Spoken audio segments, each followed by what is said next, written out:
Hello, कसे आहात सर्वजण? आय होप सगळे मजेत असाल। मी मिनल तुमच्या सर्वांचं आजच्या एका नवीन व्हिडिओमध्ये खूप खूप स्वागत करते।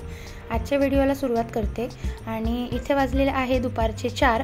तर काय झालं ना, शिवांश झोपलेला आहे। तर दुपारी जेव्हा शिवांश झोपतो त्यानंतरचा माझा कामाचा रुटीन चालू होतो। आणि असं नसतं की बायकांना सकाळीच आणि संध्याकाळीच काम असतं। काम बायकांना दिवसभर सुद्धा कमी पडतं, कारण घरामध्ये इतकी सारं कामं असतात। कारण आपण जर एखादं जर काम काढलं तर त्या काम म्हणजे प्रत्येक वेळी काम काढलं तर काम निघतच जातं, पण कमी होत नाही। आपण किती घर आवरण्याचा प्रयत्न केला तरी घरामध्ये रोजच्या रोज इतकी सारी कामं असतात जी आपल्याला म्हणजे करावीच लागतात।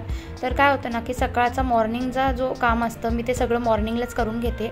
तर 12 वाजेपर्यंत माझी सगळी टोटल कामं होऊन जातात। घर अगदी स्वच्छ चकाचक करून ठेवते। 1 वाजता मुलगा घरी आला की घरामध्ये लहान असल्यामुळे तो घरामध्ये आल्या खेळतो।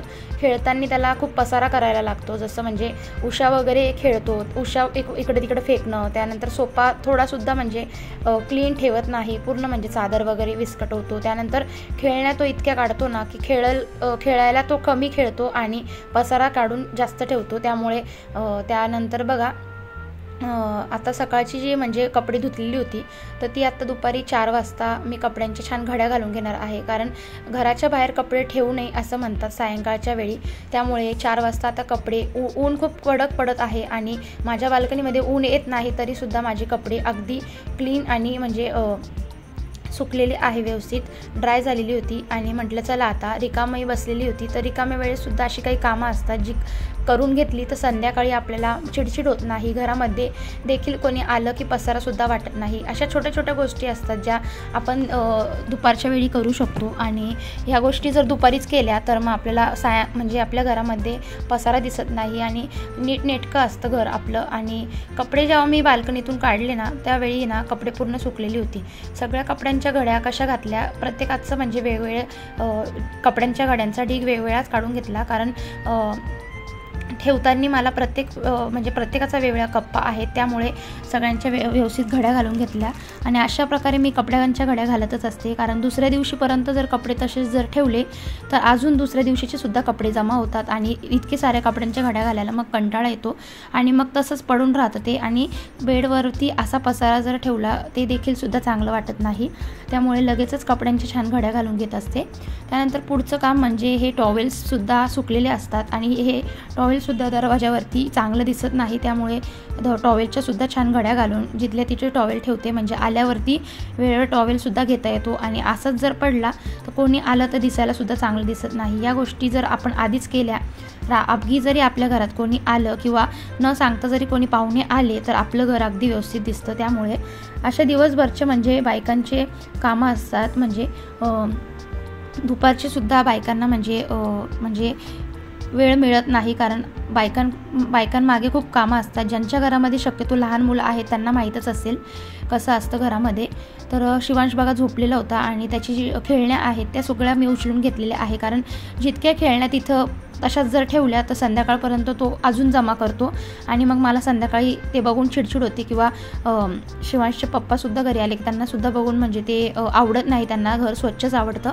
त्यामुळे तो खेळण्या वगैरे उचलून घेतल्या। संध्याकाळी त्याला लागेल तेव्हा तो परत खेळण्या करणारच आहे पसारा, पण आता थोडंसं 2 तास का होईना घर स्वच्छ दिसण्यासाठी मी अशी कामं दुपारीच करून घेत असते। त्यानंतर बघा उद्या म्हणजे आता त्याच्या स्कूलमध्ये ॲन्युअल फंक्शन आहे, त्याकरता त्यांना कॉस्ट्यूम दिलेला होता। तर कॉस्ट्यूम मिळाला तर होता, पण आता तो किती जणांनी ट्राय केलेला असेल किंवा धुतलेला नसेल, त्यामुळे मग म्हटलं कॉस्ट्यूम धुवून काढावा। त्यासोबत स्कूलचा युनिफॉर्मसुद्धा भिजत घातलेला होता। तर कपडे 1 तास मी भिजत घातले होते आणि सकाळची सगळं धुणं वगैरे झालेलं होतं। तर दुपारचा टाईम मला रिकामाच होता आणि हे काम करून घ्यावं म्हटलं, कारण काम जर वेळेत जर केलं तर आपल्याला पुढे त्या कामाची घाई होत नाही आणि हेच जर काम जर तसंच राहिलं तर वेळेवरती आपल्याला सुचतही नाही, कामाची चिडचिड होते। तर बघा कपडे छान धुवून घेत होते, भिजवलेले होते, त्यामुळे लवकर घसरा एक ब्रश लावला की लवकर कपडे म्हणजे निघून जात होते। स्वच्छ अगदी म्हणजे क्लीन करून घेतले। त्यात नेमकं असं झालं की पाणी गेलेलं होतं, तर पाणी गेल्यामुळे मला टिपामधनं पाणी घेऊन मी कपडे धुतले होते। कधीतरी थोड्या पाण्यातसुद्धा ॲडजस्टमेंट करावीच लागते।